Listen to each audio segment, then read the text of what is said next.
Hello everyone, welcome to HIM 225. This is the ninth and final lecture for chapter 22. In addition to covering content in the chapter, I'm also going to go over the workbook for you. There is not an assignment for this lecture. It is not graded. I want you to turn to page 550 in your textbook. And we're going to talk about abortion. And in the tabular, or in the index, we go to abortion. And as we scroll down through this category, we can see the default code for a complete spontaneous abortion is 003.9. This is something I think you probably would see maybe in ER patients. Typically not patients admitted to the hospital, but sometimes these patients come in ER. They've had a miscarriage and they're diagnosed with a complete abortion, and this is the default code that you would use.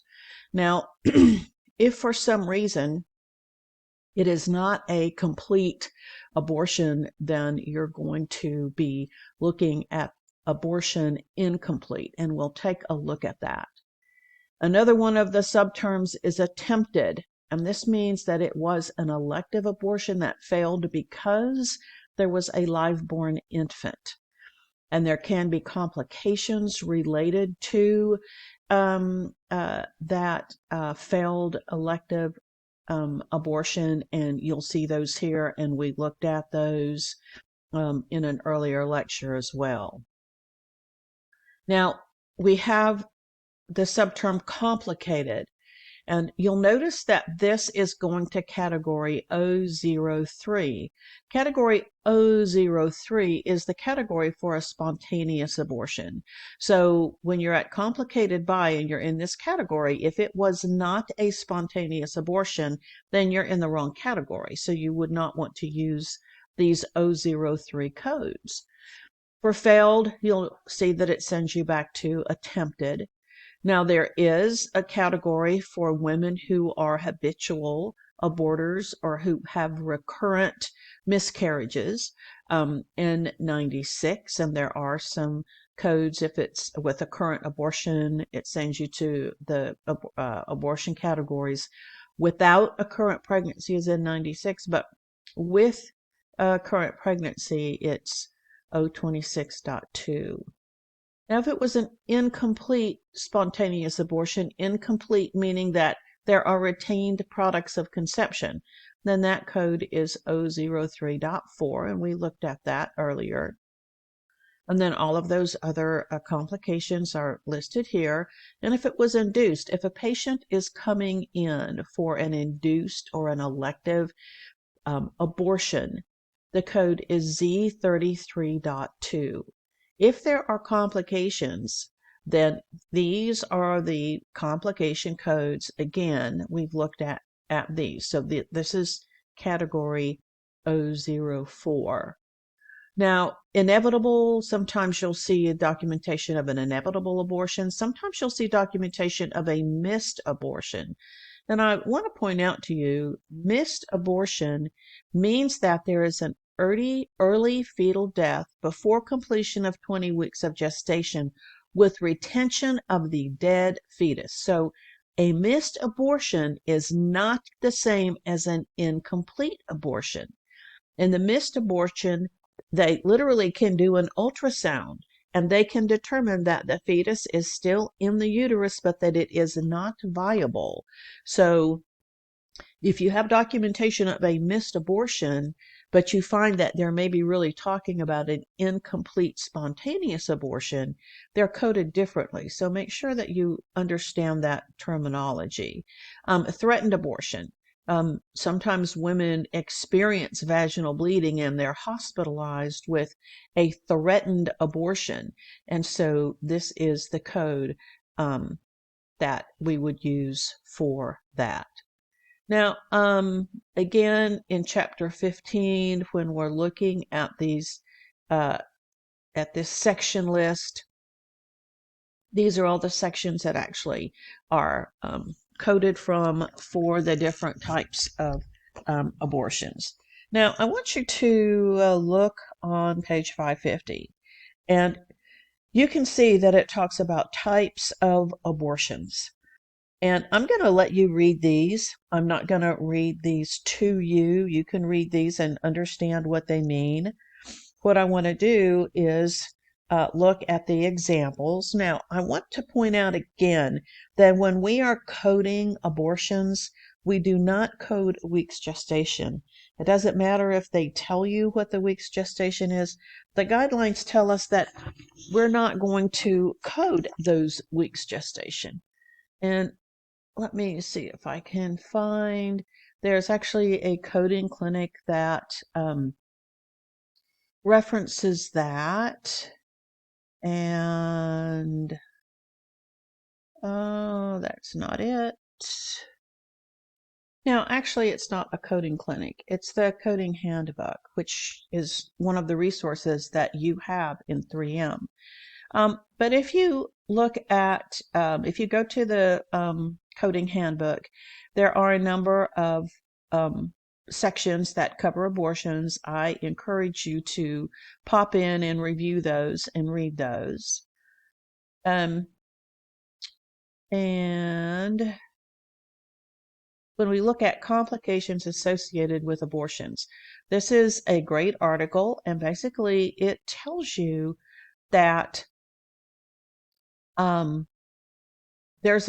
we have the instructional note for chapter 15 that says use an additional code from category Z3A weeks of gestation to identify the weeks of pregnancy, but it goes on and it tells you that this should not be assigned for pregnancies with abortive outcomes. So anything in category 000 to 008, you would not use a code from category Z3A. So you may want to take some time and read through this. Anytime you are looking at codes and you see the coding handbook as an option, if I were you, I would go and look at it. It has great information in it. So looking at these examples, example 1, the patient comes in with a known pregnancy. She's in her 11th week. She's complaining of severe back pain and vaginal bleeding.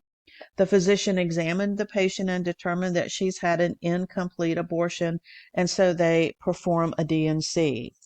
So basically, in the index, we would go to abortion, and we could put in abortion and then incomplete.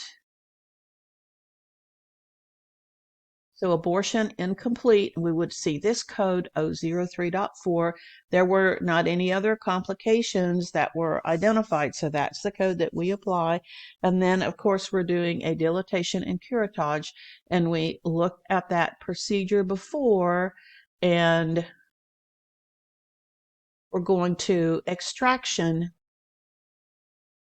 and we're extracting products of conception retained, and so then we would do this via natural or artificial opening, no device and no qualifier. In the next example, the patient is 9 weeks. She comes in with vaginal bleeding, abdominal pain. They find that she has a UTI and that she has had a complete miscarriage. So they monitor her for several hours and then they send her home. So what we have is, and I need to go back to the diagnosis tab. So I'm going to go to abortion complete, and then we have infection urinary tract 003.88. Verify it in the tabular, and we, if we knew the infective agent, like if we knew that they did a urine and a CNS and culture and sensitivity, and it was E. coli, we could add the code for the E. coli, but we don't have that, so we're just going to be applying this code. Now, in the next example, 12 weeks, spontaneous abortion, it's incomplete. And she has gestational hypertension, and they performed a D&C.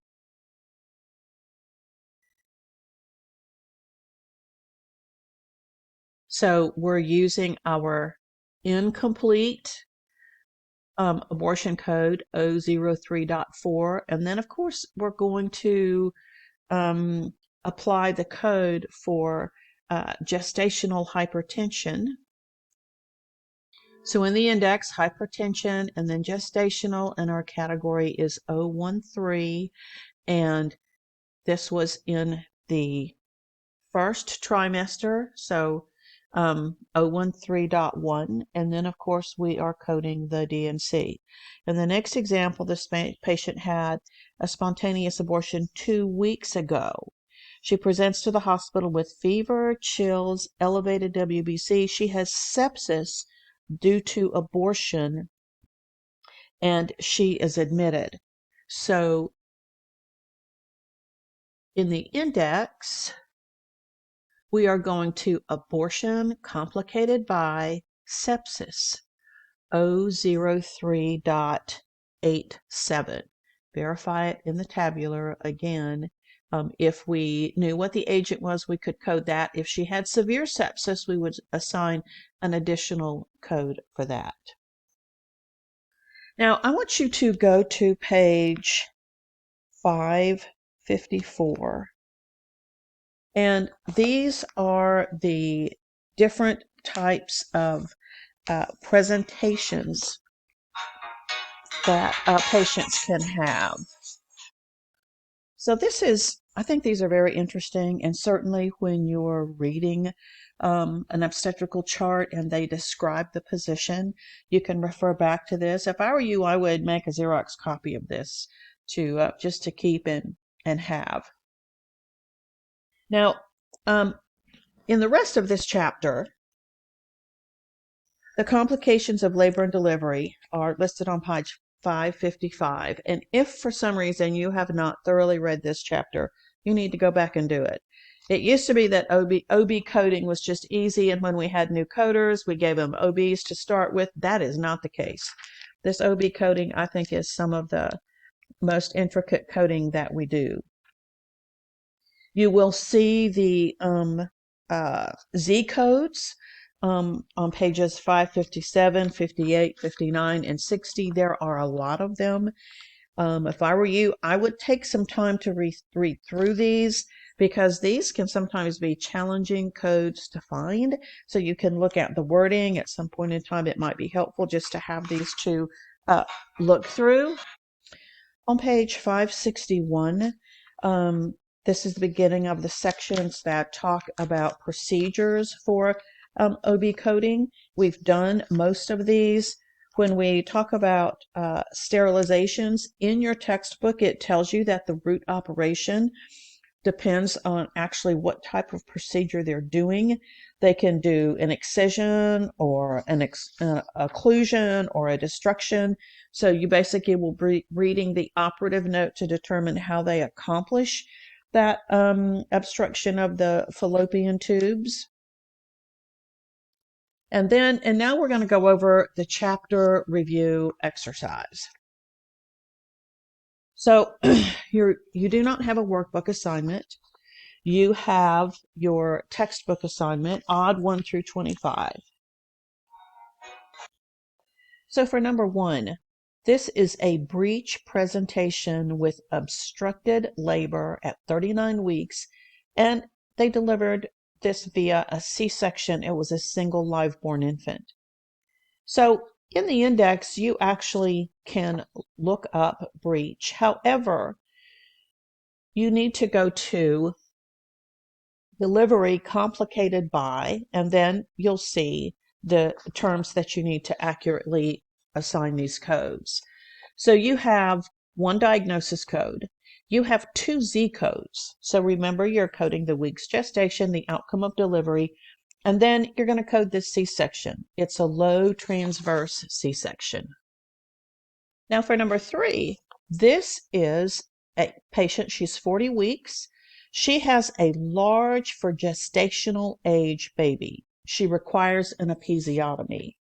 So remember that this is a large for dates situation. Make sure that you're assigning the code from chapter 15 for this and not a code from chapter 15 for the baby. Then you're also going to have the Z code for the week's gestation and the outcome of delivery. And this patient also required an episiotomy. Now, remember that when we're doing these deliveries, if it's not a C-section, that we're also coding the manually assisted delivery. So 1 diagnosis code, 2 Z codes, and 2 procedure codes. Now for number 5, this is a patient with a history of preterm labor. She had a previous C-section and she's admitted at 39 weeks. She has a VBAC, vaginal birth after cesarean section, of a single live born infant. For a patient that has a VBAC, in the index you go to delivery, vaginal, and you'll see following previous cesarean delivery. Now, the other thing that you need to code for is the scar. This patient actually has a scar from that previous delivery. No, I'm sorry, ignore that. That is not applicable in this question. We're just coding the VBAC here. So you will have the VBAC code, plus you will have the code for the week's gestation, the live born infant, and then you're also going to have the code for the manually assisted delivery. And remember that these questions also have multiple choice answers. Now for number 7, patients admitted in preterm labor. So she's 35 weeks gestation. 3 days after admission, she delivers vaginally a small for gestational age baby.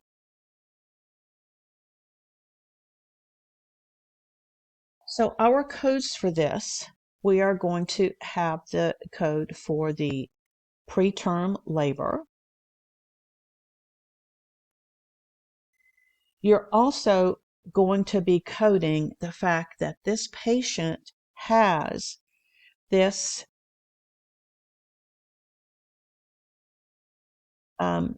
small for gestational age baby. So in the index, you have to go to pregnancy complicated by fetal poor growth, and then you're going to choose the appropriate code for small for date, small gestational age. For this question, you have 2 diagnosis codes. You have the Z codes for weeks gestation, outcome of delivery, and then you have your manually assisted delivery code. Now let's look at number 9. The patient comes in at 33 weeks in preterm labor. She has a twin pregnancy and she delivers spontaneously vaginally 2 live born infants. A few hours after delivery, she hemorrhages due to uterine atony. So in this case, we have a delivery of twins, but we have to do a little more coding than just that.